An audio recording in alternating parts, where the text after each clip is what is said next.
Good evening. Welcome to the Applied Project Management Speaking Forum. This is the third Tuesday of the odd month. It's my bad joke. It's the only way I can remember I'm supposed to be here, right? Is there anyone here for the very first time? Well, welcome. Thank you. Thanks for, oh, hi, Miles. Thank you for joining us. Thanks. I met him earlier. He's the son of Sherry. Anyway, thank you very much for coming. You've read the slides. We have a quiz at the end. But Kathy is kind enough to report the PDUs for everybody who signs in and leaves their PMI number, so that's a great service. We have a very interesting topic tonight. We're doing something that we've never done before. We haven't had a panel discussion, and I don't think we've ever done this before. But I want to encourage you to, yell at us. We're going to have the mic going around, and the mic is not really for the benefit of the small group sitting in here, it's for the benefit of the video recording. So we really want to have your voice on the mic because it makes Bart's job, who's doing the video recording tonight, much better. And then when people go online to watch these videos and get their PDUs, they'll actually be able to hear what you said. So Sherry spoke, I think it was in January 2016, and she's back again already. This is fantastic.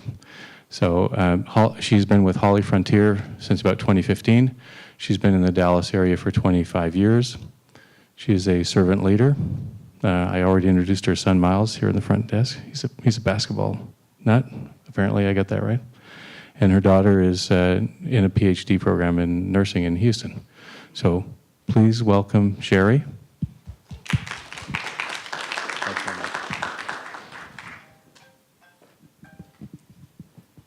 All right. Hello. Okay, so we'll have to do a little better than that because we've all been working all day. So let's try one more time. Hello. Oh, that's so much better. Welcome. Thank you for attending today's Applied Project Management Forum. These are all obviously very exciting events. Can you tell? Do you guys feel excited? No? Okay. All right, well, we're going to work on that. So one of the things that we're going to do today, as Renee said, this is going to be new for us. We typically just have one speaker that comes and talks about how we apply project management. We thought we'd shake it up a little bit because one of the challenges that we have as project managers, we are, maybe it's just me, but I'm not getting younger, right? I am very passionate about this profession. I'm very passionate about my craft, but I do know that I need to tag in the next generation of leaders to make sure that they can continue the legacy that we've worked so hard to build. So what we're going to do today is we're going to have a panel discussion. And I've got to tell you guys a really funny story quickly. When I said that we were going to have a panel, I honestly got questions like, will there be real millennials on it? Like actual millennials? Yes, they're actually here, live and living color. So before we get started, I want to go ahead and introduce each of our panelists. Graham Martin, you want to say a little bit about yourself? Graham Martin, pretty new to Texas, I guess. I've been in Texas for about 2 years, graduated from the University of North Carolina with a degree in history, and I've been doing project management since I moved here. Worked for a small consulting firm called Sendero. Awesome. Thank you, Graham. All right, Jana. I'm Jana Clark. I also am new to Texas. I've been here about 1.5 years, graduated from the University of Oklahoma, and I don't know, is there anything? Oh, and I also work for Sendero, which is a consulting firm located in Dallas. My name is Skylar Waldo. I'm born and raised in Texas. I'm originally from Houston, then I went to college at Baylor and graduated there with a marketing degree. And since then, I have moved to Dallas and also working with Sendero, and I'm in a project management role at Holly Frontier. So that's how I know Sherry. My name is Jordan Colley. I actually live in Fort Worth and work at Xers Healthcare. We do hospital itemized bill review, so I'm their project manager. And I've been born and raised in Texas and actually met Miss Sherry at a conference out in Hurst. So. Awesome. Well, can we start with giving our panelists a round of applause? I have to tell you that one of the things that I'm the most proud of with this panel is that they are all proud to be servant leaders. So when I did speak here in January of last year, that was our topic, is how can you be a project manager and also a servant leader. So I have the privilege of working with these three every day, and they get to prove to me that if you breathe life into the next generation, they will absolutely show you the benefit. So we'll talk a little bit about that. So before we get started, Who's here for something other than partnering with the next generation? Anybody here about risk management? You are? Really? Okay. Miles is here for a basketball game, so he might be disappointed. All right, so we'll get started. So several years ago, I had the opportunity to speak at an organization, and they said, we have a problem with millennials. They are disenchanted, disengaged, they come to work late. They had this long list of things that they didn't like about the next generation. I had a question. What are you doing to solve that? What are you doing to actually partner with the next generation as opposed to just complaining about them? So we'll talk a little bit about some of the, oops. There we go. All right, so we had a couple of ideas. So the first one I thought, if we made sure that we were an authentic servant leader. So who in the audience knows what being a servant leader means? Awesome. Did you know?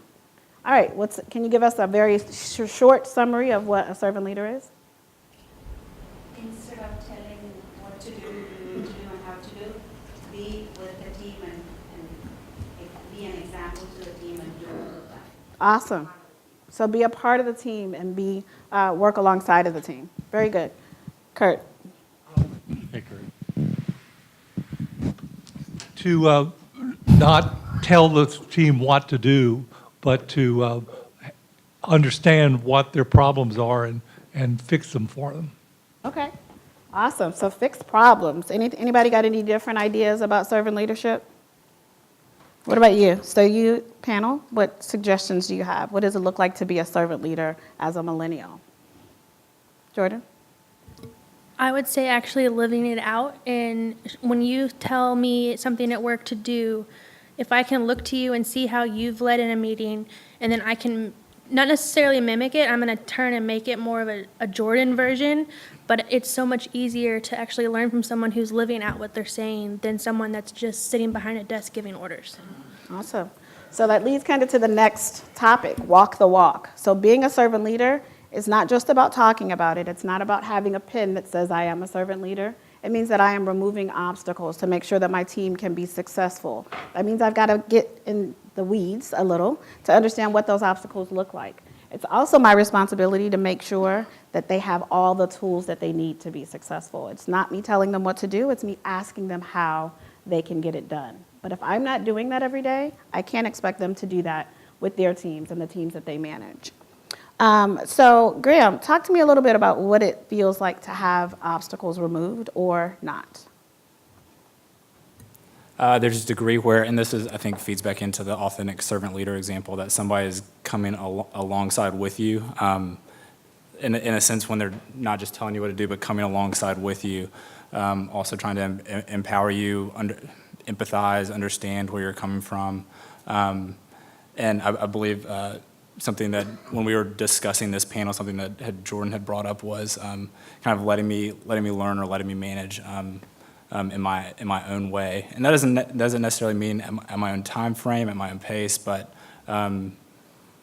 each of us is unique and unique in the way that we interact with people or interact and project manage. So letting us figure out how to do that with our own flair, I guess. All right.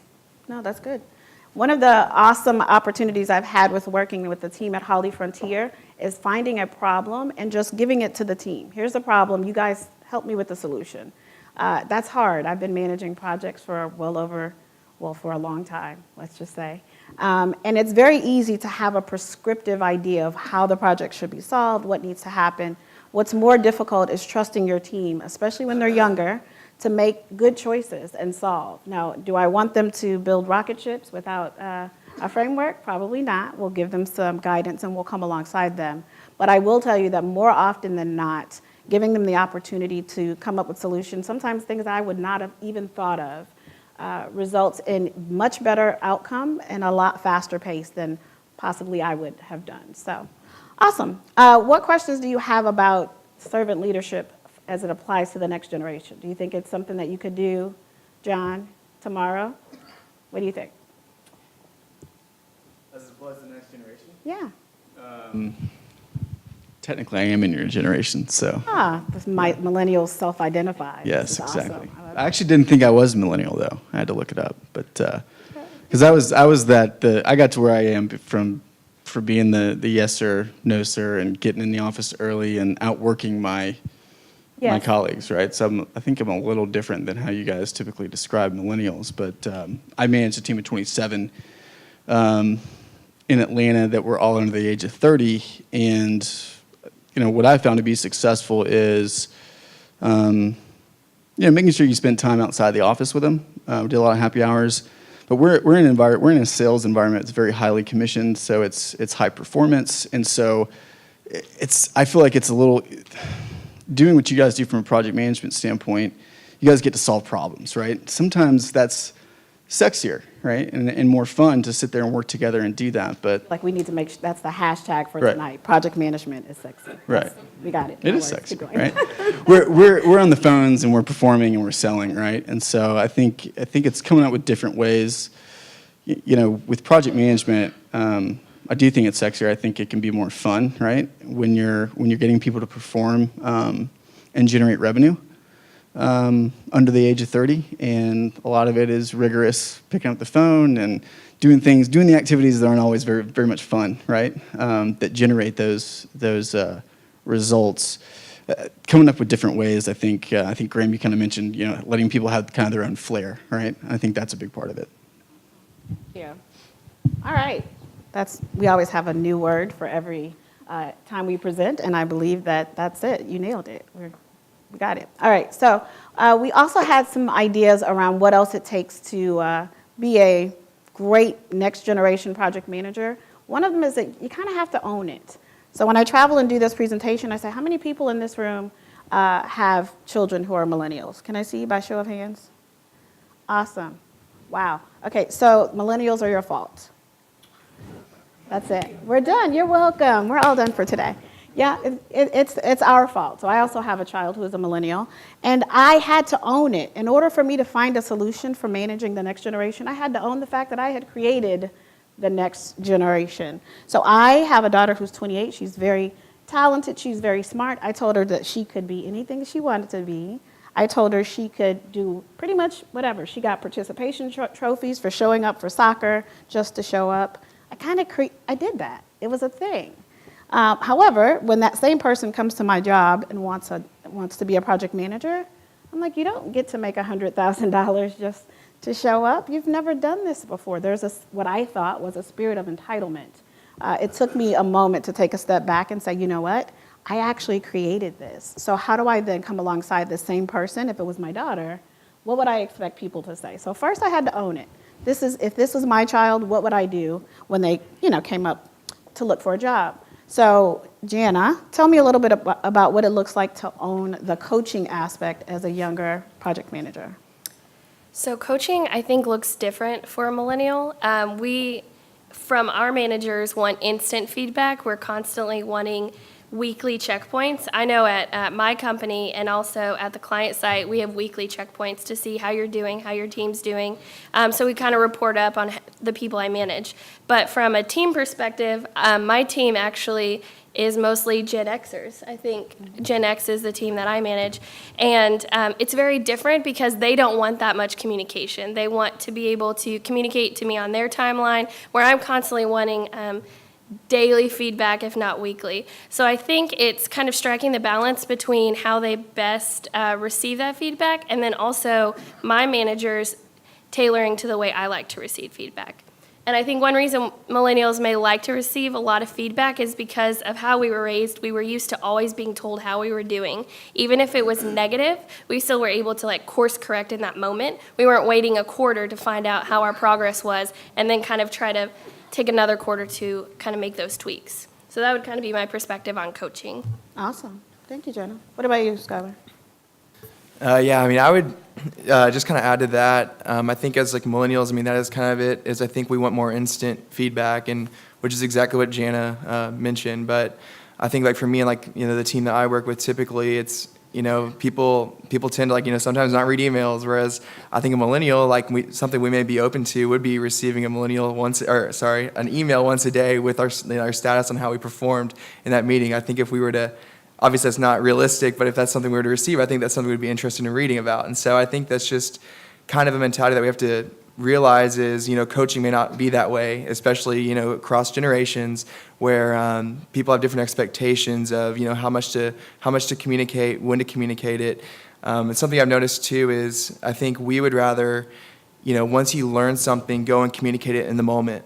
But I think in the work world, like something we're learning is, it's best to bundle those things. When you figure something out, maybe have a 30-minute meeting a week to discuss everything you learned rather than, popping in an office moment of and explaining something. So I think that's kind of part of it. And I think back to the coaching aspect to kind of tie the knot on this is, if you're coaching, just to give that feedback of, maybe a good idea would be to bundle those findings or bundle your questions so that way we're not constantly meeting and, we can maximize our time here.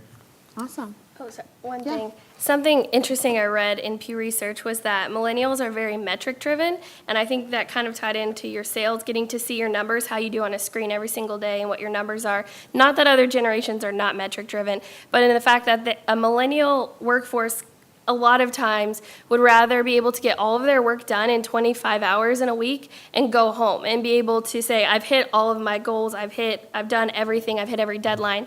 Can I go home now? And they don't necessarily want to sit and punch a clock for 40 hours and stretch the work out. And so I do think you've seen a lot of corporations incorporating kind of flex time where you don't have a set amount of PTO. You kind of allow them to hit their deadlines and leave. And I think that's something that as we eventually get to that management area is going to be interesting to see how millennials incorporate it into that current environment. That's a great point. Actually, so one of the challenges that we have at Holly Frontier at our existing PMO is that the PMO is, for the most part, the next generation or the next couple of generations, whereas senior leadership is exactly that.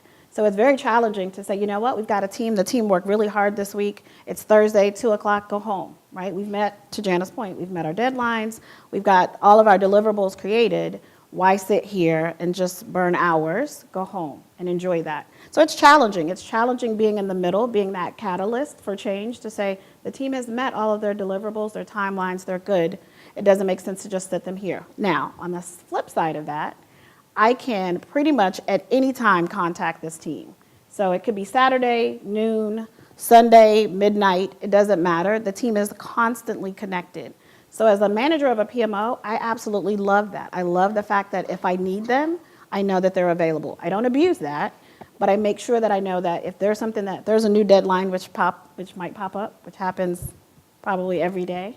But if we need to engage them after hours or on a weekend, or if we need a lot of data really quickly, they're on it. They actually have a team mentality, like who can come up with the answer the fastest, right? I appreciate that. In project management, we want to know who can get access to information quickly, who can get better information, like, hey, I found this research, I found different research. It may have a contrasting view, but then they'll present me with both of those. So coaching doesn't happen just from me to the team. The team coaches me also on ways to find and gather data a lot quicker than I may have done on my own.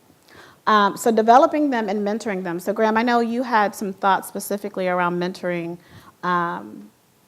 either the rest of the team or us. So do you want to talk about that? So some of what we talked about in previous discussions was reverse mentoring, which I was not necessarily familiar with, I think just around definitions of mentoring. But kind of to Skylar's point, like we're really open to feedback. We want to give feedback, but in the same vein, we expect that other people want that feedback as well. And so not necessarily coming across in either, or for us, even to a manager potentially in a patronizing way or a condescending way, but just having kind of an open space, or even being able to have kind of an open dialogue about when you're working on a particular task or in a particular meeting, kind of what things went well, what things didn't go well, and that be a two-way conversation. Or even, I think Jordan shared another example previously of just like being able to give feedback. For example, if you felt called out in a meeting or embarrassed in front of a more senior person in the company, we want managers to be advocates for us as well. I think that goes back to the authentic servant leadership. Is some of removing obstacles is a lot of senior management might look down or not give us enough credit for the abilities that we bring to the table. And even so, having an advocate for us that can speak on our behalf, who has the rapport with the management that, no, I trust this person to get the work done and accomplish the tasks that I've set for them. Yeah, that's really good. I think that's the most important point in tonight's conversation is if you're not willing to stand up for your team, the next generation could be 38, 28, 18, 8. If you're not willing to stand up and give them the opportunity to fail fast, right? Because we learn by those mistakes. I know it's challenging. It's something that we're not comfortable with as project managers, but you have to give them that opportunity to say, oh, you know what, that didn't work. I know that one of the analogies that we hear all the time is a kid burning their hand. I feel like we should probably find a better one, but that sticks with everyone, right? You put your hand on a hot stove and it's hot and it burns your hand, you don't do it again, right? So if we don't give our next generation leaders the opportunity to kind of fail fast in safe environments and give them that feedback right away, we can't expect their behavior to change. We'll be at another conference a year from now complaining about millennials not doing what we wanted them to do. So I think we need to make sure that we understand we own this. It's your opportunity. Find someone that has the opportunity to tweak and get a little better and then do something about it. Yes, ma'am. Thank you. My name is Andrea Durham. I'm in clinical research, and I'm also a millennial. I'm also a woman. I'm also a racial and ethnic minority. And I just have a question for you. Do you find that these days there is a climate for voicing your disappointments or that you're frustrated at the workplace? I always thought that there was some sort of backlash or there was a fear of being labeled as a complainer or maybe setting yourself up for retaliation or being a Debbie Downer or not a team player. That's a very awesome question. So you don't need me to repeat that, Renee, hopefully, because I'll butcher it. We're good? Awesome. All right, so I think that I will answer your question in two parts. So I do have that persona sometimes. So managing a program management office, we are the Debbie Downers, sadly. Like, that's kind of our job, sadly, right? Sometimes we are the ones that have to say our project is at risk, we're running out of money, we're running out of time. So by default, we kind of wear that persona. So now being, a younger generation is just a different, diverse criteria, right? So to your point, we all deal with that, whether we're female, whether we're younger.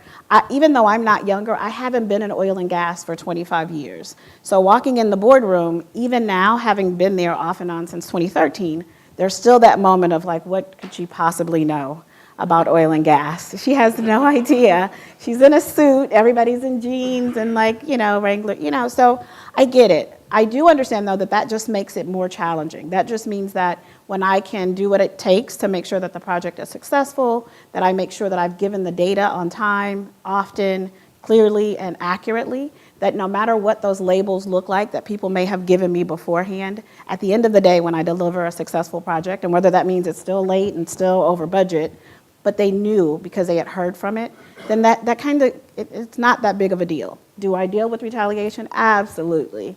Is it hard to tell the truth and make sure that you don't hurt people's feelings? I think to Graham's point, it is very difficult, but it's I put the onus on myself to make sure that my team understands how to handle. That's just life, right? Everywhere you go in life, you're going to have obstacles and challenges. So you step up to it, own it. People tend to respect you a lot more and the outcomes that come from that. Does that answer your question? Awesome. All right, what other questions do we have before we move on? Yes, sir. All right, hold on, we're going to get a mic for you. Oh, here's go. In the workplace, do you find that sometimes it's difficult for the older generations to mentor millennials coming in, whether they're threatened, not necessarily threatened by a younger presence, but they kind of, I guess threatened is the best word. They want to pass the torch. They see that person and they think, I don't know. But at the end of the day, they're going to take over and they're going to continue your legacy because, that cycle, Right. that, is that something that you find? Yeah, so that's a great point. Thank you for that question. So what I find is that there's always going to be the next generation. So we were the next generation to our parents. So one of the examples that I talk about is I remember saying, you know what, Mom, I'm not working 7 days a week, 12 hours a day. That's too much. You get 5 days, about 8 hours, 7, 6.5, depending on the week. And my mom was like, you are such a slacker. Like, do you know, we walked 6 miles to school one way up a hill in the snow, right? We know that. But so we were the millennials when it was our generation, right? So I think that being able to pass the torch, I had someone who mentored me when I first entered the workforce, someone who took time outside of their regular schedule. They worked 9 to 5 and would spend time after work or before work or take me to lunch. And Sherry, here's how you work this printer copier machine thing, because it wasn't intuitive and it wasn't in my training session, right? So I decided to try to teach people to be that person as opposed to being afraid of my replacements. I want to train them up. I want to make sure that they are doing a great job to say, Sherry was a project manager for however many years, and here are the things that we've learned from her. So that when you can have that kind of relationship, it's not threatening. It actually is something to look forward to. I look forward to meeting with my team and saying, hey, tell me what I could do better, right? Was this good or was this bad? How did you guys receive that? My team is very, they don't have good poker faces. I don't know what the flip side of that, right? So I can go in a room with my team and say something, and I'm like, okay, you don't get it, you don't like it, you really don't like it. Okay, so let's start over. Let's make sure that the message is clearly communicated. But that's not a threatening thing to me, right? That's something that I know will make me a better leader.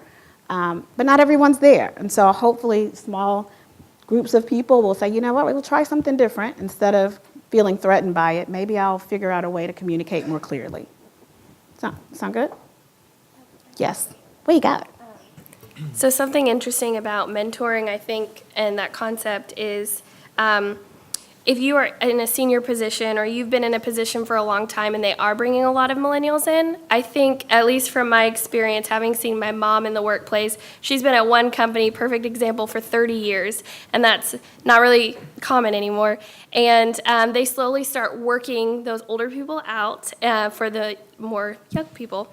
And it's really hard to see that kind of lack of loyalty as a millennial. But one way she has stayed positive in mentoring these millennials in this position is that she takes it as a mentorship role, because if she's there developing people, she's valuable. And so not only does she have the 30 years experience to answer the complexities that the millennials don't get in their 4 weeks of training, but she also is able to take them and develop them and kind of smooth out the edges of that millennial thing that comes in, that those things that they just have to polish up from college that maybe they didn't transfer into the workplace. So I think one way she finds it not valuable, or she finds it not threatening, is by creating value in kind of developing those next generation of leaders. Awesome. Yes, sir. And to echo Jana's point, I think we want mentors. I mean, we want people to share with us their experiences. They've been in the workforce longer. They've been in our roles longer. They have a different level of perspective. It helps us get to know them and be known by them. And so I think that we readily welcome the idea of having a mentor or being mentored. So what does that look like then? So I'm going to pick on the audience a little bit because that's my favorite part of the night. So what does that look like? What does mentoring look like to you, sir? How would you mentor someone of the next generation in your job? You got a mic coming your way. Well, thank you. A lot of it has to do with the culture Okay. in your workplace, in my opinion. I've worked in, a number of different organizations in 45 years in project-related kind of work. I find in some municipal government organizations, people have been there 25, 30, 35 years. And their view of the workplace is the way it is now and not likely to change because it's always been this way. And why change? That creates a lot of difficulty. Change is always a challenge.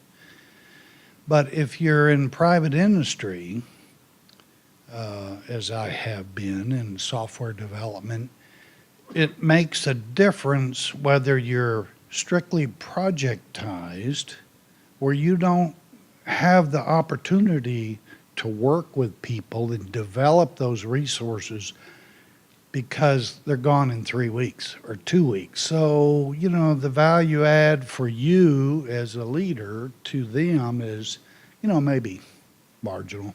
Well, you know what? That's very interesting. So let's let the panel talk about that. So, Jordan, how could I speed mentor you if I only had 2 to 3 weeks to leave a lasting impression? What would you think? So I have only known you for about a month, and you have impacted me in the 5 hours I've actually spent with you more than almost any manager I've ever had.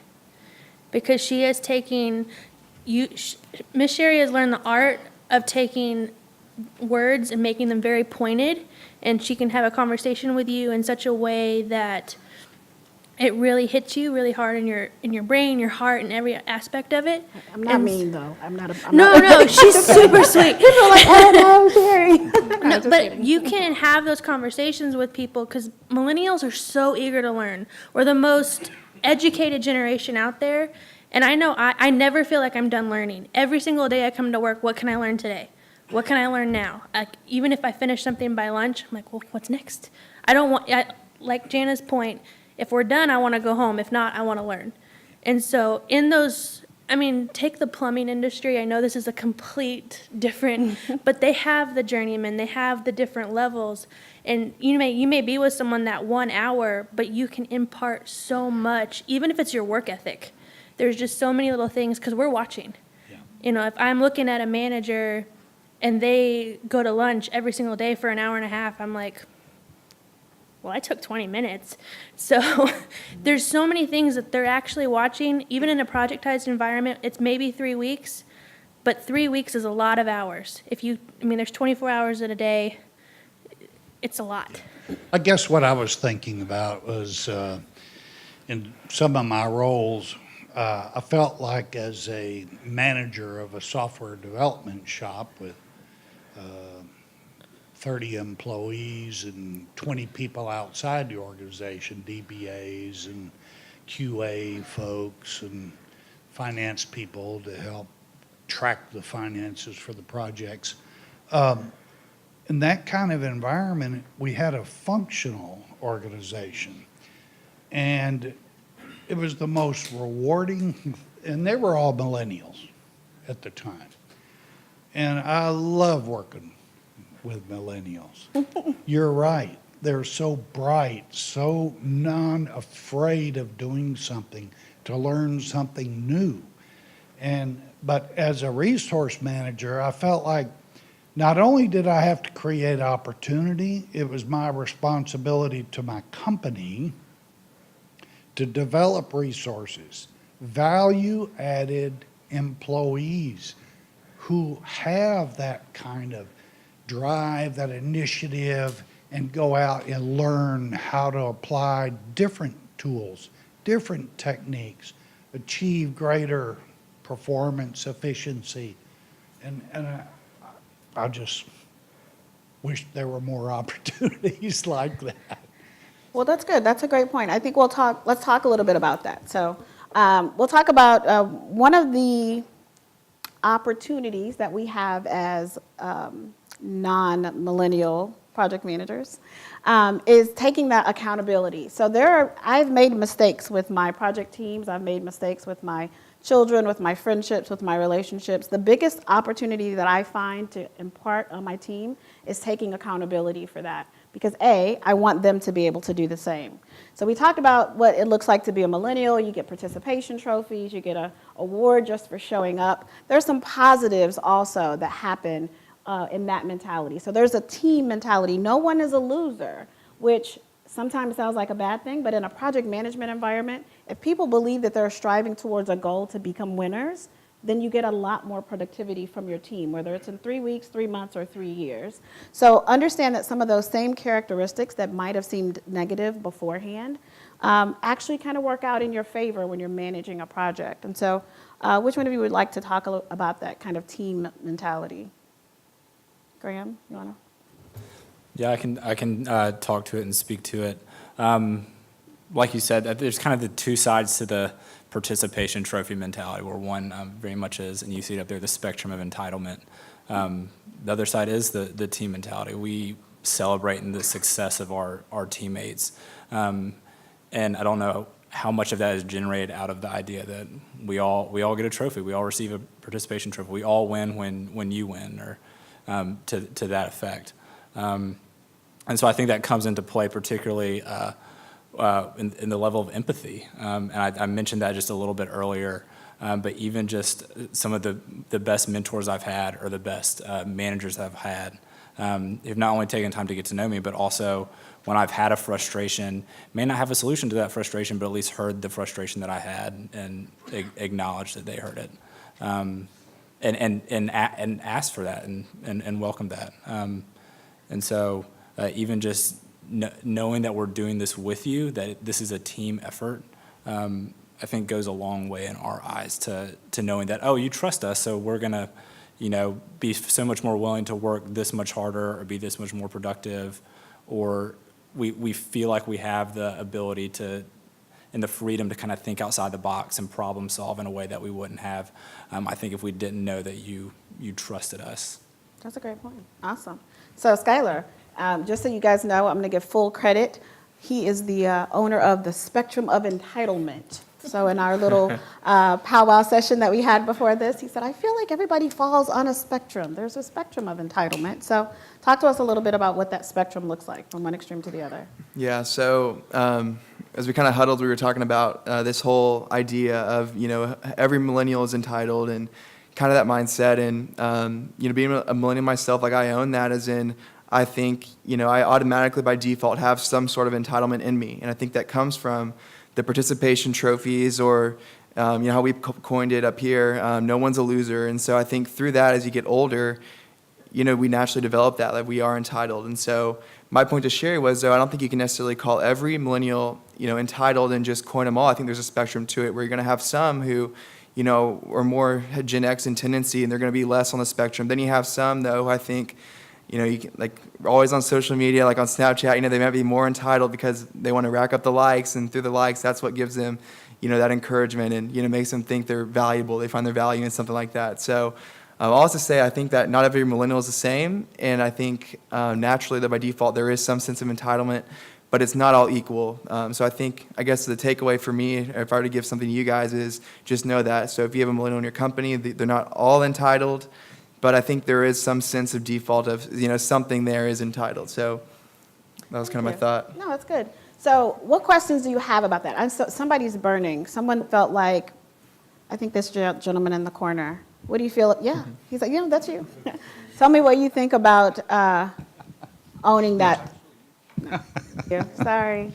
All right, so I think, there's been a lot of topics discussed, and one of the ones is we cannot work in an environment where you establish a difference between generations. I mean, to me, that's against my way of looking at life in general. So I think not everybody also has the talent of teaching somebody else. And for some people, it may be more difficult to engage a millennial and try to teach them something. So I think that has to be within you to be able to provide that knowledge, or pass the knowledge to the younger generation. Entitlement, I think there is a little bit of the entitlement mentality, just because, perhaps the baby boomers, we gave trophies to all the team members in a soccer team. Mm-hmm. And perhaps we created that problem. But also, I think the millennials sometimes, they want a lot of gratification, and so that makes them change a lot. So somebody said that your mom was at a job for 30 years. I don't see a millennial being in the same place for 30 years. A great point. Yeah. So they're going to be jumping a lot. And so for somebody that has the talent of teaching, that creates a lot of value because you're always going to be teaching somebody. But as a project manager, isn't that one of your, we're kind of teachers in project management anyway, right? I mean, it's Correct. It's kind of what we do for a living, even though that Yes. might not be our title and it might not be what we're identified as, but bless you. That's actually what we do. Yes. So I think that even if people don't have that as a gift, or if they wouldn't identify it as such, I think Jana made a statement earlier. Everybody's watching, right? So people are watching the way that you conduct yourself in meetings. They're watching the way you handle conflict. They're watching the way you deliver bad news to your project teams. So even though you may not identify yourself as a teacher per se, you are, because you've got people watching you. They're watching what they're doing, and they're learning either the good or the bad, right? Like, hey, I don't ever want to do that because I see how people are responding, or this person is a great example of that behavior. Yes. And also, I heard a comment about complaining, and We don't allow it. No, sir. No, the complaining comes from all generations. I mean, millennials are not complainers. Everybody's a complainer. Agreed. I think that characteristic you find in all generations. That's a great point. But as a teacher, you have to also instill in the person the ability to provide a solution for the complaint. And instead of, staying at the complaining and not providing a solution. Great. I like it. Awesome. All right. Did you have something, Jana? No? I thought I interrupted you. No, it was good. Okay. Go ahead. You need to turn your mic on, though. Oh, yeah. Yeah, so you made a really good point about kind of being that teacher, and people are going to be shifting around a lot, potentially leaving a job within 2 to 3 years.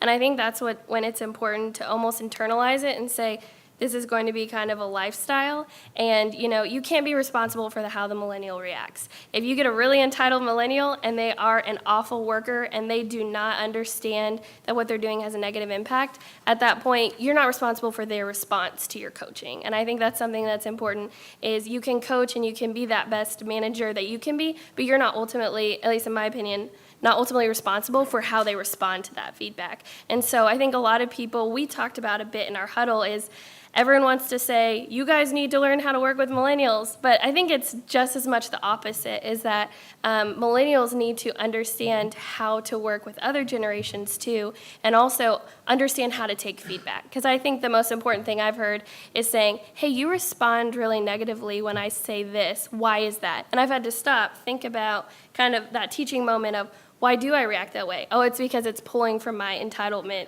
attitude, or it's pulling from this. So I definitely see your perspective and think that it's also good that this isn't just a pointing the finger, it's also that, hey, we need to also learn how to accept feedback in ways you provide. Just on speaking into the longevity of staying within a company, a third of millennials don't feel like they're being used to their potential. So with that, with us wanting to learn, being educated, when we go to a company, if we don't feel like we're being used to our potential, or that the possibility is there that it could be there in the future, we're going to jump ship. And so the more you can give the opportunity for a millennial to feel like they're being valued, that they have room for development and to grow, they'll stay. Because we like development, we like to be poured into. But if we're not getting that and we don't feel like there's room to grow, we're going to go find that. And so it's kind of one of those, I would love to stay with a company for 20, 30 years, but I've not found a company that I want to invest my life into.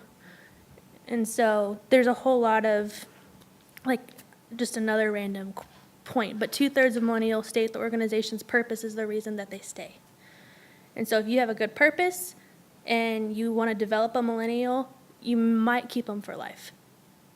But it's hard to find that. Yeah. So being older, I will tell you that the thing that I did, my first job was working for a little phone company you probably never heard of. It was AT&T. But you thought you would never leave, right? It's like you get a job at AT&T. That's a great job. You will be there forever. You don't need to do anything different. You'll be there, right? Everybody that works there retires from there. Well, guess what happened? The industry was disrupted. Things changed. There was a divestiture, a trivestiture, and we came back together. All these things happened, and now look what's different. So one of the things I try to teach the next generation is don't necessarily hang your hat on a particular company or organization, because if you were a taxi cab driver 25 years ago, you were doing pretty good, right? And then hashtag Uber, right? So make sure that you're doing and developing the characteristics in your team that they can transfer. Teach them to be ready to go in 3.5 years. I think these, did you guys meet Nathan? You did.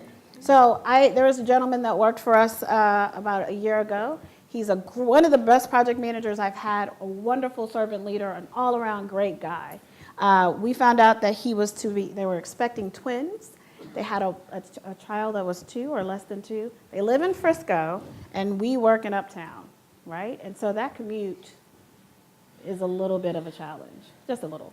And so I helped him find a job closer to his house, right? Which was unheard of because he was probably one of my only senior project managers, and I was hiring a whole team of new people, right?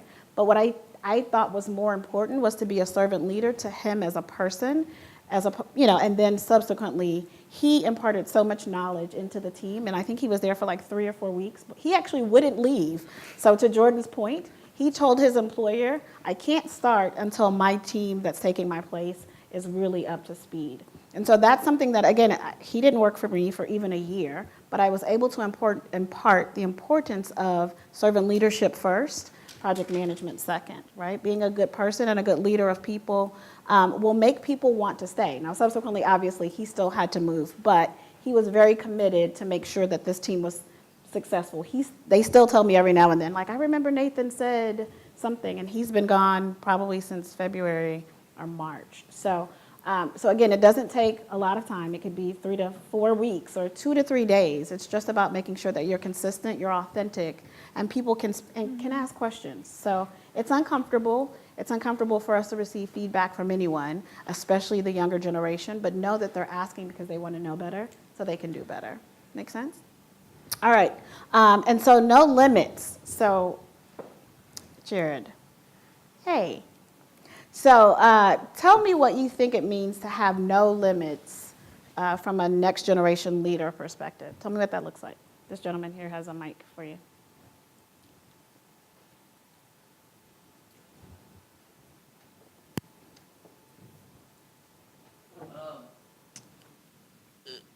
I would say no limits. I mean, the whole thing we talked about, millennials like to be challenged and like to kind of, if you don't feel like you're using your full power and your full mind and everything, they're ready to move on. So, I mean, no limits to me is just like he mentioned, you don't see generations. You see, if I've got a leader that's 26 years old, I'm not going to hamper him or her and say, well, you can't do this or you can't do that.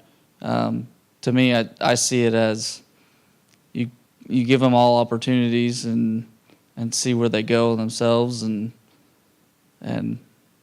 could be wrong, but I think the challenge part, millennials dive into the challenge. I know that from his sales team and everybody else, you want to see numbers and you want to see a challenge in front of you. So just kind of not hearing the word no. We don't like hearing the word no. So. Oh, okay. I'll keep that in mind. I got it. No, you don't want to hear no? Like it? No? Skylar's like, don't. Okay. All right. What questions do you have so far? We're going to get to the fun part. Nothing? Awesome. Oh, wrong mouse. This is my favorite slide. So let me tell you why. We just acquired a company in Canada on February 1st of 2017. It is still currently a very, very large project, of which we had a PMO of 2 people the year prior. So a program management office is typically more than 2 people, but we grew the team really quickly. When we found out about this acquisition, obviously we had to ramp up a project team really quickly, and we did that, right? So of course, and maybe this just happens in my projects, but of course I had a very small budget, right? Like, hey, we need 700 people and here's $70, make it happen, right? But we worked alongside Sendero. So Sendero is a great partner that came alongside at the time and said, you know what, we can staff you up with a team of people. You're just gonna have to be responsible for coaching them and bringing them up. I will tell you that the team of people that are on this slide, with no exception, received the highest amount of accolades from both the company that we work for now, the company that we acquired, and the parent company that sold off the portion of the company that we acquired. So from people working shifts and schedules and weekends and days and nights, literally jumping all in to make sure that this day one project was successful. I cannot be more proud of this team for saying they didn't tell me no. So to Jared's point, they're like, hey, we need to work on the weekends. We need to use this funny thing called a conference phone. So you guys know that I'm going to tell this story because they hate when I do. So I decided we're going to staff up a command center. Everybody's going to be ready to take phone calls in case things happen on day one and we need to deal with them. So the team is ready. We put them in a room with a phone, an actual, like an office phone. And I'm like, okay, so we've got the number programmed. We're going to do a test call the command center. And the phone rings. And my team, what'd you guys do? What happened? Nobody answered it. It was awesome. People are like, what do we do with this? Because it's not a cell phone. It's not what am I supposed to do? And so we're like, answer it. Like, somebody answer. And they're like, well, how do we? But whose failure was that? Was that their failure or mine?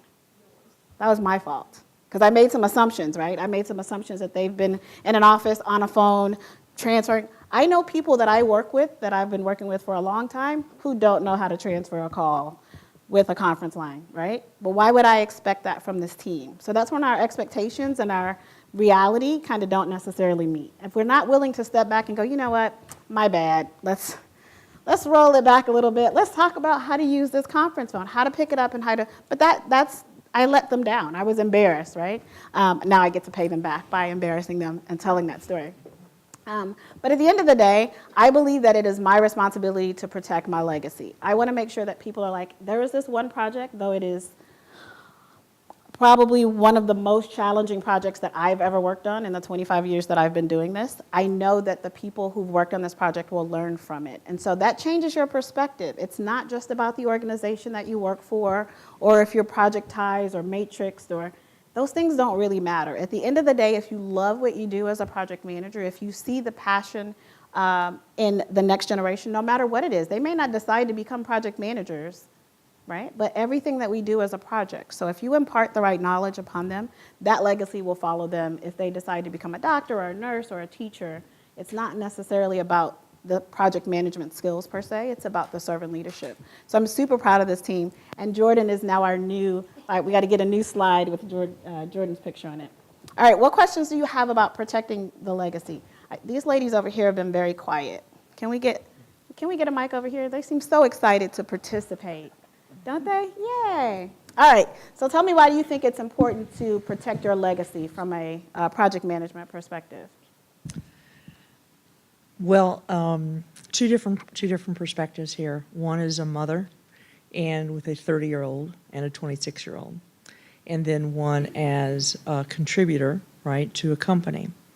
And I would say 15 years or so. I've been with my company for 35, and so probably 15 to 20 years ago I was a manager, and I thought it was so the whole idea of being a millennial is fine. But 15, 20 years ago, they were new hires, new college hires. And so it was very important for me to staff my department with employees that had been there for a while, brand new employees coming in from colleges, because that established a real diversity within the team. So if you had people that retired, moved on, got sick, you had people that were stepping up to that. It gave you a really good, strong base. So that's what I have to say about that. From a parent perspective, it's been real interesting because my 30-year-old works for Ford in Detroit, and some of the information that I've received from him as an engineer has been real interesting. Older people in the workplace, putting in their time until retirement, being frustrated with the lack of automation, the lack of looking forward. And at the same time, even in our company, is we have people that have come directly in from college as well. And they're saying the same thing. They're frustrated because they see us doing, it's business as usual. So you have to step outside of the box and provide mentorship, but at the same time, listen to them because they have really valuable feedback as a child and as a coworker. Awesome. Cool. You saved that little nugget till the end. That's awesome. No, she said, that was awesome. All right, feedback.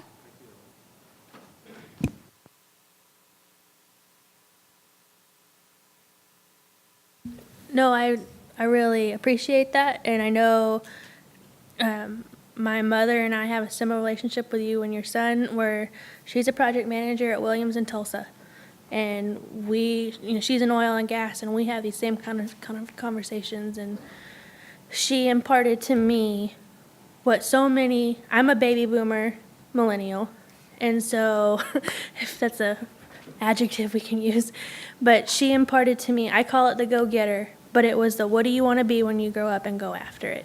And to me, that is a huge legacy that the baby boomer generation has passed down to us, is what do you want, go get it.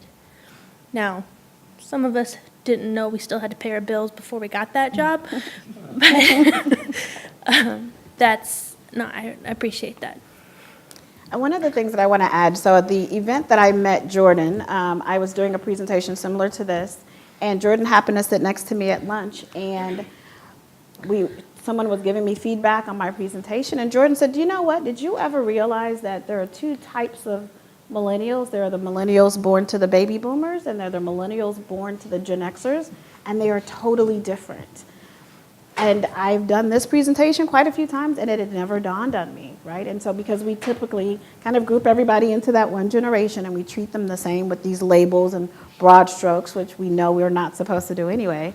But that was a very amazing find, right? It's like, well, tell me more about that. Tell me more about the differences between baby boomer millennials and Gen X millennials, based on your opinion. So my parents had me later in life, so most of my friends are from Gen X parents. So I kept seeing, well, how come I was raised this way and how come you're raised that way? And it's because our parents were 10 years apart. And I noticed growing up from a baby boomer's perspective, they were from the Great Depression era. And so in the Great Depression, it was just put food on the table, do whatever you have to do. And so they imparted to the baby boomers a lot of, is baby boomers the greatest generation? Which one? The parents.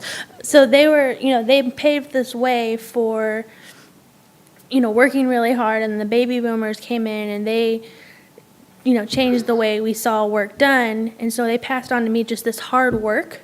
Whereas my friends that were from Gen X, I saw more participation trophies with them. I had honorable mention, and it's a such slight different thing. It was kind of like, oh, you did a good job-ish, and all my friends kept getting these trophies, and I was like, you didn't earn that. And so it's such a slight thing because they're 2 years younger than me, but we grew up together, and so it's so slight, but they're. A lot of how baby boomers and Gen Xers were raised by their parents have kind of shifted down in two different avenues. Yeah, one of the things we talked about during our huddle was I like to ask the question why. So the Simon Sinek, 5 whys. Why do you ask? So I asked the team, why do you think Gen X or baby boomer parents are different? Why do you think we are not as engaged? What's the data behind that? Because I'm a data-driven kind of person. So one of the things we talked about is just the parents being in the household. So a lot of the things that we know about being good project managers, being good people with great work ethic came from our parents because they kind of taught us these things, right? Here's how do you speak to, don't walk up to the CEO and just have a conversation. You have these conversations even maybe not necessarily with your parents, but with some older people that you grew up around. Well, a lot of things changed with my generation. We moved away from our families because of work. Both parents were typically working outside of the home. So where those kind of core values came from is starting to dissipate a little bit. But there's still an expectation that you know all of these things, but who taught them? Who taught us? We were, to Jordan's point, we were working. We were trying to go after it, whatever that was. But that also means that sometimes we didn't get to have those important conversations with either our children or the younger people in our workforce to go, hold on, sir, don't just walk up to the CEO and start a conversation. Let me tell you how to get an audience with the CEO. No one has time for that. One of the things that we did when I first worked for AT&T was we had like new hire orientation, and it was a couple of months long, and you figured out your job.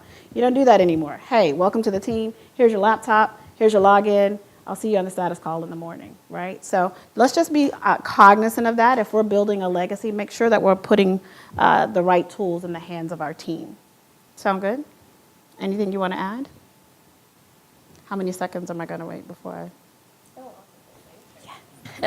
So I was also raised from parents that identify more as baby boomers because they're on the cusp of Gen X and baby boomers. And something interesting is that my parents always showed us what we had. They didn't tell me their salary or anything, but they never made me feel like we had excess.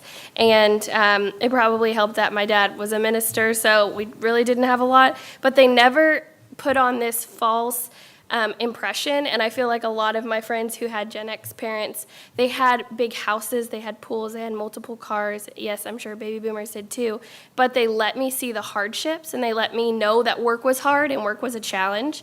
And I think some of that entitlement can creep into, they've been raised around these nice things and this nice stuff, and their parents have a second home on Grand Lake, and they don't understand the hard work that comes with that because maybe they were never exposed to that. Most of my friends had parents that were friends. Their parents were not their parents. And I think that's something also that my parents thankfully had kind of that separation, that we are your parent, we are not your friend. And because of that, that little spectrum of entitlement thankfully was a little more on the Gen X side because that kind of didn't seep in. So that's just one characteristic. That's a great point. That was good. Yes, sir. You got a question in the back? Renee will get his steps in today. His Fitbit will thank him. So this whole thing kind of fascinates me because I am from the boomer generation. All right. I've had a long career, worked for quite a few best-in-class companies.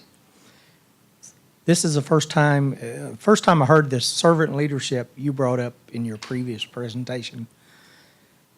It kind of fascinates me to see it. This is the first time in working in the industry that I've seen the term servant leadership come up. It's always come up in church. You know, we have Sunday school. We're always talking about Jesus being a servant leader and how can you be more like Jesus. It's fascinating to see it start to creep into the business world because it's never come up wherever I've worked. Now, mentoring, absolutely. And it is fascinating because I probably work with some Gen Xers. I don't think I've worked with any millennials. My son's a Gen Xer, but to see the compassion and the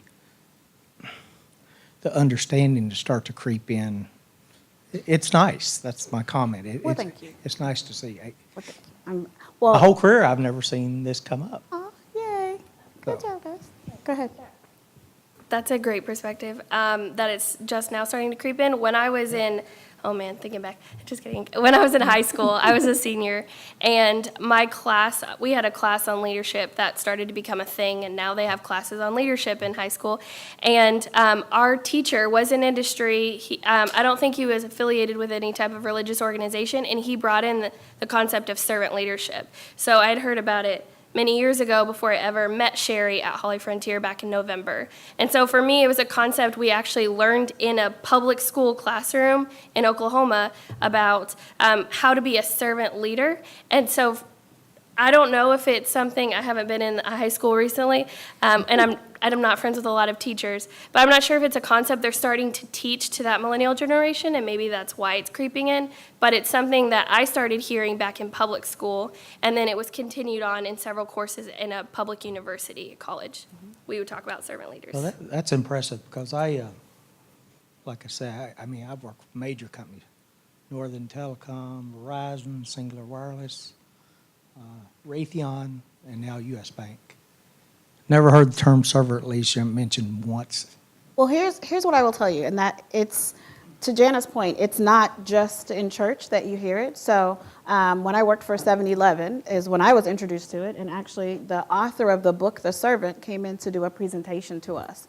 And we actually built our leadership model on the Servant book, right? So the 7-Eleven Servant Leadership Model is what it's called, I think probably still today, though it's been years. But I will say this, though.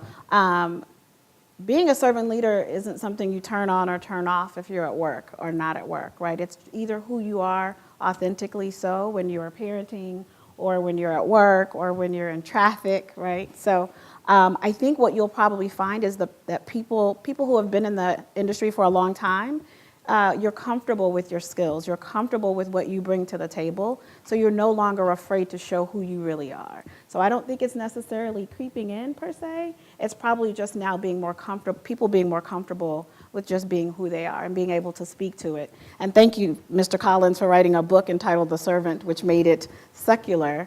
But it also means that people were probably doing these things all the time. They didn't have a label for it. And as you get older and more comfortable in your organization, you're more comfortable showing it. So, but thank you, that was an awesome comment. I appreciate that. All right, what other questions do we have? We're wrapping up. All right, so this is when you guys get to do work. All right, so sir, in the corner, I'm going to ask you in 30 seconds to tell me what you're going to do tomorrow. Who can time it? You got it? All right, 30 seconds. What can you do tomorrow to engage a next generation team member? Well, first and foremost, before I speak to your question, I just want to say the panel is excellent. Yay! I mean, you guys are a great example of the millennial. And, you know, speaking of entitlement, I mean, you're all entitled to be in a nurturing, healthy environment where you're allowed to fail forward and fail quickly. I think that wherever you lead, every leader should attempt to engage everyone and give everyone the opportunity to be the best that they could be. And, you know, we hear that a lot, but the reality is most people are constrained, restrained, and given very little opportunity or challenge or chance to be anything, but we still have expectation.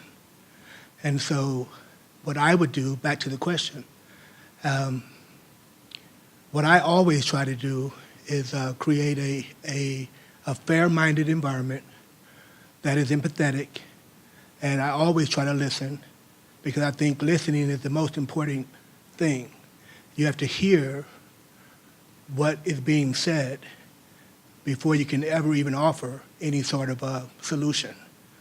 And for young people, I would just say keep being you, keep doing what you do. We need it, our country. We are very entitled. We're the greatest country on the earth, but we're losing that understanding of how great we are, you know? But you young people, you still remember. You still remember how great it is to just, awaken in a country so vibrant and so healthy, a country where you can do and be anything you want to be. And like Sherry said earlier, she tells her son and she told her daughter that they could be anything they want to be. Well, I wouldn't be able to say that because I grew up at a time period where, I would do like a test. They would give you a test. And let's say the test said you were going to be a doctor. Well, they would say, you're not going to be a doctor. You should probably do something like auto mechanics. I mean, that was actually told to me when I was in high school. And so when it comes back to that word entitlement, we have to remember that even though our country is greatly entitled, it doesn't mean every single individual is entitled. And the young lady over here earlier spoke of questions of race and challenges of race. But keep that in mind also, the diversity, and make sure that your own experiences are not the only experiences that you utilize for your examples, so to speak. Awesome. Thank you. So, I appreciate it. Awesome. Good job. All right. So, ma'am, what about you? It's your turn. You're so excited. She's like sliding down in her seat, like maybe I can get away. All right, so tell me what you're going to do tomorrow to help build your multi-generational team. What are you going to do different? 30 seconds. We're going to time you. Well, I was thinking that there is somebody showed me something today who was quite a bit younger than I was. It was a very interesting new tool. And so I'm going to make a very big point of going to them and talking to them about the tool. I just want to add one small comment, okay? And that is, this is an interesting dialogue, but at the same time, I never worked with people or thought of people based upon their generation or their age. I look at people who are contributors, there are people who are old who contribute lots, and there's people who are young that contribute lots, and there's the other end of the spectrum. And so for me, it's not about which generation you came from and whether you feel entitled or whether you were, this or that. It's just about how hard you're willing to work and what you want to contribute. That's awesome. I wish we had more people with that mentality, but thank you. I appreciate it. John, ready? What are you going to do?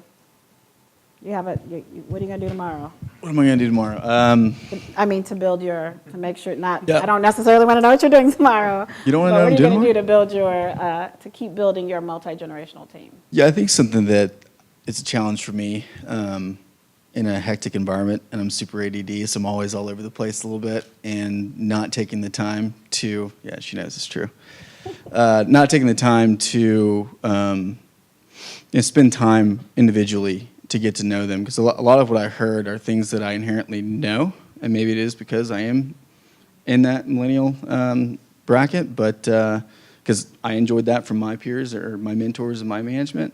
I think sometimes you get wrapped up in the minutiae of the day-to-day, and you don't spend enough time getting to know the people, because you can't manage one way. There is no managing one way. You've got to manage per gram, right? You got to manage per your personality and what motivates you, right? And so Tomorrow you're going to find one millennial and take them to lunch. correct. You see how I did that? Isn't that like a project manager? Like, so what you're saying, Yeah. I got it. Just spend more time, right? One more time. I like it. Awesome. Thank you, sir. All right, ma'am. I haven't heard from you. So what are you going to do tomorrow? Miles, give her the mic. Can you get the mic? Miles is lost. What's happening? Thank you. All right.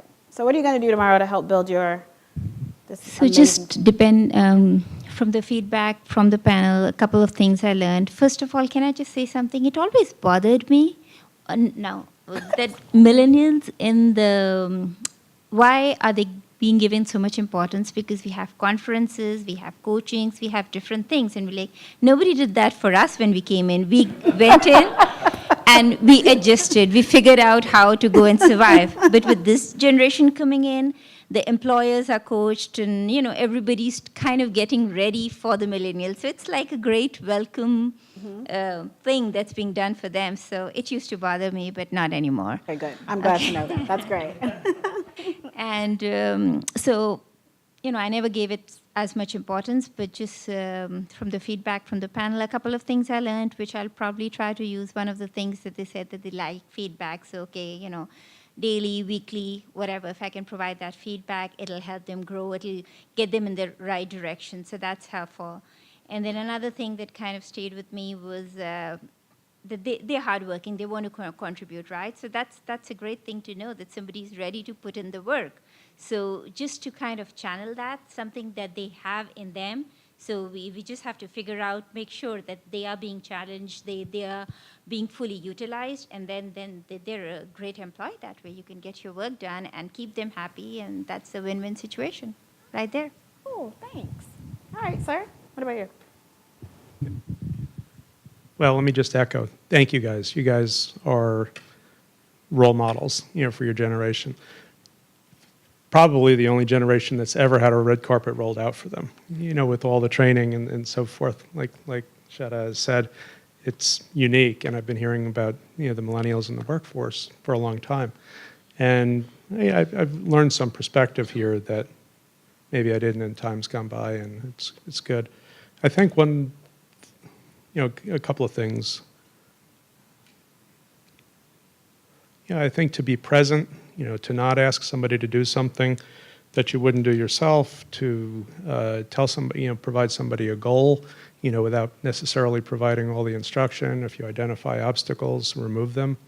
And just be supportive, be authentic. Awesome. Thank you. All right, Kurt, what are you going to do tomorrow differently? You know how this is Kurt's favorite subject, by the way, just so you know. I'll keep it short, Sherry, I promise. One of the things, the last word there, team, okay, is that the whole point of a team is you need people with different skill sets, different way of looking at things. If everybody's all the same, why bother? It's not a team. So one of the things I've learned tonight is that you want to bring out the skills of those people, but there is a generational difference in how you bring it out, how you approach it, how you get them engaged. And so I'll try to be a little bit more aware of that going forward. Awesome. Thank you, Kurt.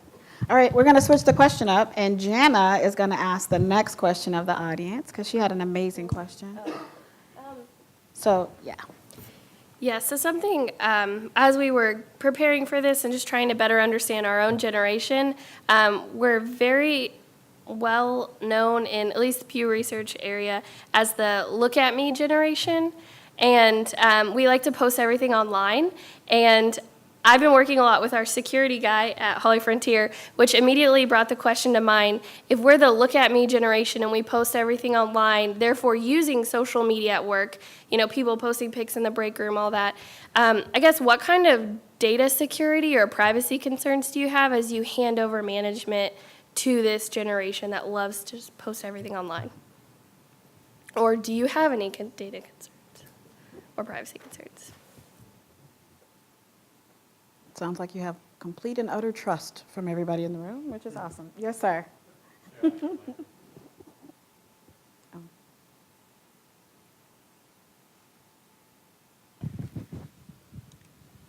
One of my careers, I used to work for Raytheon, and they were very high on security. In fact, if you go out to lunch, you put your badge away because they didn't want you kidnapped and be put up for ransom. But one of the biggest concerns they taught us about social media was not so much as work, but I'm referring right now to you, just your personal at home stuff. So many people, they go on vacation and they say, okay, I'm on vacation, and they throw their vacation pictures up there, and we're going to be here all week. Social media, I think it's great. I think it's good to keep your family connected, friends connected, but at the same point, you got to be careful what you put on there, where you're at and what you're doing, because that leaves you open for somebody to come back and break into your home or into your car, because we live in a really, it's not a real safe world out there today. But I think the question specifically was from a work perspective. From like, work how do perspective, would social that make media. You feel different So hiring a from- millennial because they use social media? So from a work perspective, you be careful what you say about your company, because your company is trolling that also. And if you start to downplay your company, you're probably going to have a limited career.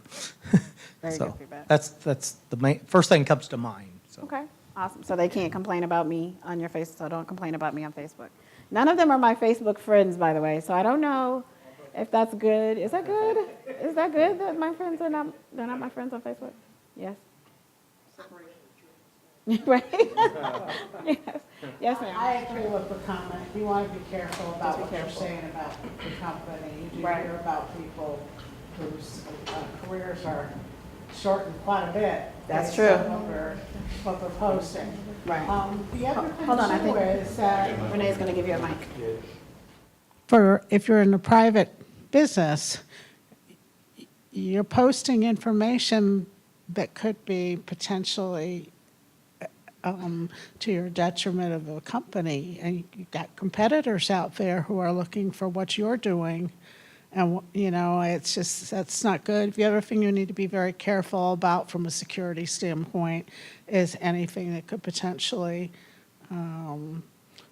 affect a customer name, who you're dealing with, and future employment. Oh, that's a great point. So future employment is key, right? So even if it's not a security scenario, a lot of employers do look at social media presence before they even interview a candidate. So that's a very good point. That's awesome. All right. Who else? What other questions that you have? Skylar, do you have questions before we wrap? I guess I do have a question. So I'll kind of give some context to it. Whenever I first started working, I always thought that being a young person, it kind of puts you at a disadvantage because let's take the oil and gas industry. Had I started there, I would have to then learn what a turnaround is. I'd have to learn about upstream, midstream, downstream, et cetera. I guess my question to you guys is, whenever you hire a young person, do you expect them to know, or how much, I guess this is a better phrase, how much do you expect them to know of your industry? And the reason I ask is, if you come out of school, you learn marketing, MIS, et cetera. You don't necessarily learn the ins and outs of industries. So I'm just kind of curious what y'all think about that. Mike, do you want to? We've not heard from. Jared's got a mic for you.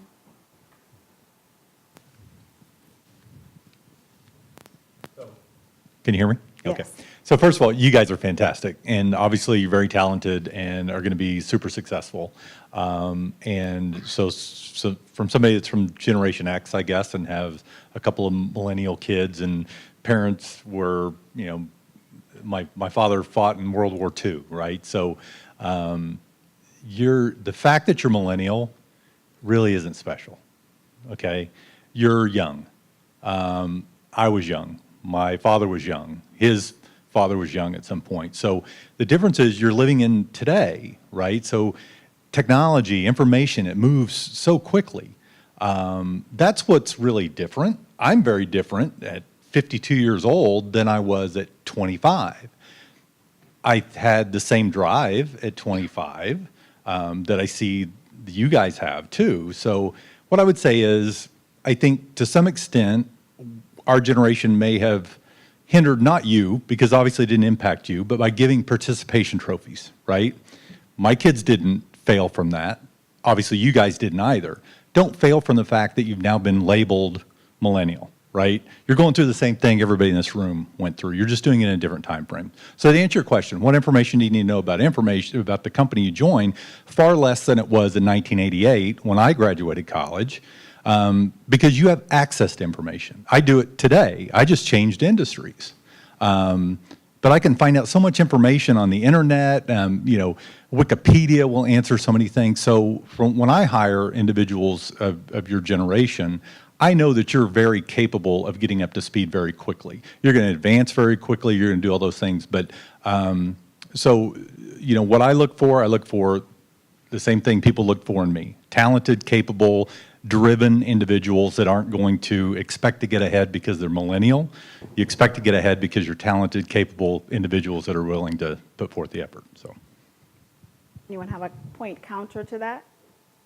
No, but just to add on to that, I think when you hire people, you look at two things. One, is there a particular skill set? Is there something that this person must know, have a skill at to be able to do this job? They need to know how to operate an X-ray machine or that kind of thing. Versus what can they bring to the table in terms of thinking? You're really wanting somebody to come in and think about what it is we're doing and how we're going to get there bigger, better, faster, better, okay? And so that's a different thing than actually knowing a task. So it's not the age, it's Creative thinking aspect of it. That is important. Awesome. All right. So that is going to conclude our session unless we have more questions from our panel. Jordan has a question. So on the reverse mentoring, if you were going to have a millennial come up to you not in a formal mentoring way, like, let's reverse mentor you, but if they were going to come up and give you feedback, how would you prefer to be given to you? How would you prefer to receive feedback? Because we know we like it, but it's not so common that we give it back. So if you were to receive it, how would you like to have it given to you? I'd like it any way you give it to me. And thank you.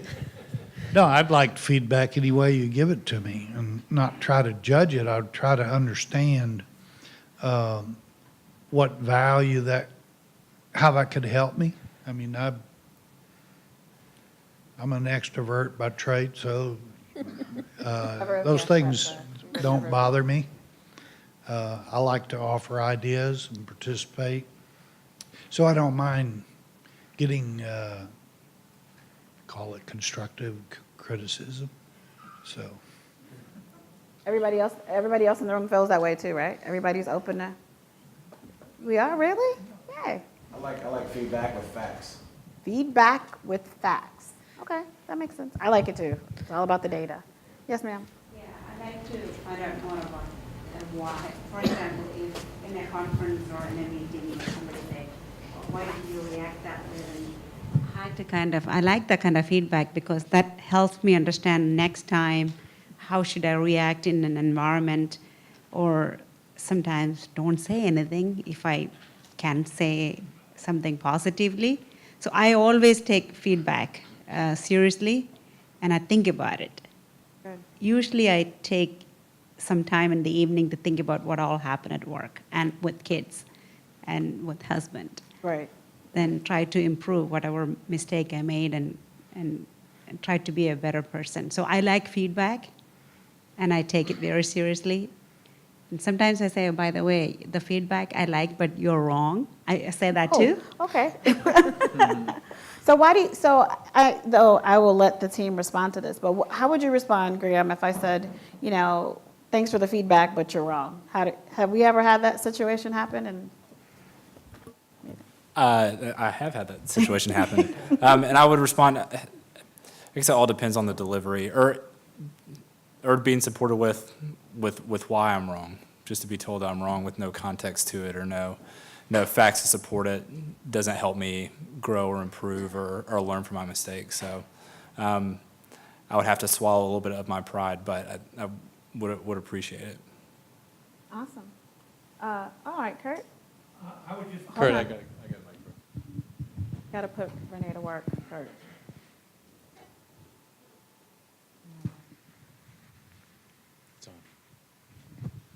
I think I'm safe. Nobody's going to accuse me of being of the millennial generation, but the thing I really want is specific feedback, specific to the situation.